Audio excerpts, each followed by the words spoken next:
But there is another side to Cooper's lifetime in aviation, one that for years he would only discuss with close friends, until now.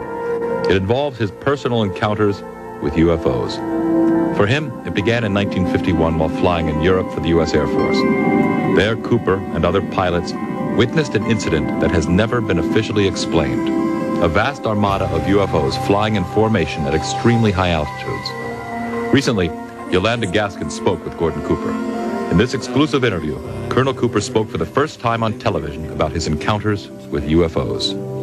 I've read about this incident you had in 1951, and you said you saw literally hundreds of unidentifiable flying objects. Yes, they were flying quite high. How high we couldn't tell because we couldn't get anywhere near their altitude.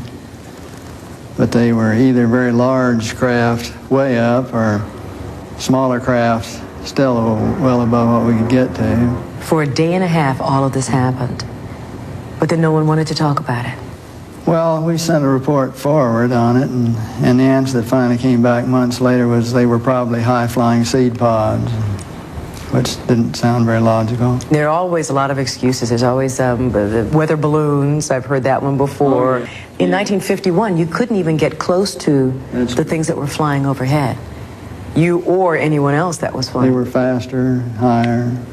6 years later, Cooper again encountered a UFO. This one definitely was not a weather balloon. While supervising flight testing at Edwards Air Force Base, his military camera crew actually filmed an unidentified saucer-shaped object landing near the site. As they were sitting there filming, a little saucer came from, I say little saucer, it was a saucer, came flying over their heads, put down 3 little landing gear and landed right out on the dry lake bed. And they picked up their cameras and started over toward it, filming as they went. And when they got in fairly close to it, it lifted up, put the gear back in the wheel wells, tipped up, and took off at a great rate of speed. And so they came into my office and told me what had happened, and I sent them over to develop the film. And then had to go through all the proper regulations of reporting this. And we wound up having to send the film forward to Washington in the base jet airplane. And I don't know whether anyone's ever seen it since. Now, the vehicle that you just described, how similar was it to the very first sighting that you had back in 1951? Quite similar. It was basically the same plan-form vehicle. They were a double saucer, lenticular. But if you're going to be going in and out of atmospheres like Earth or other places might have, you certainly need a little more aerodynamic type of vehicle. And the saucer has the capability of going through the air at tremendous rates of speed and handling the bow and trailing wave without making shock waves. So it can be very silent while traveling at big rates of speed through the atmosphere. But sightings of UFOs weren't limited to the military.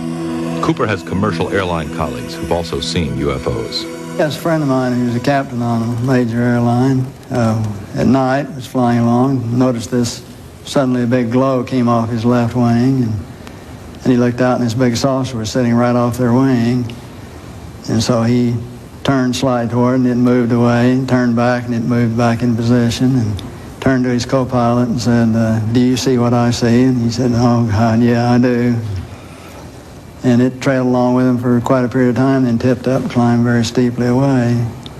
Was on Jim McDivitt's Gemini 7 mission, where they saw this glint of something metallic off in the distance, and he reported, and nobody had it listed on the ground, so he tried getting a picture of it, but the sun, unfortunately, was glinting off of it so bright, all you got is just a glint.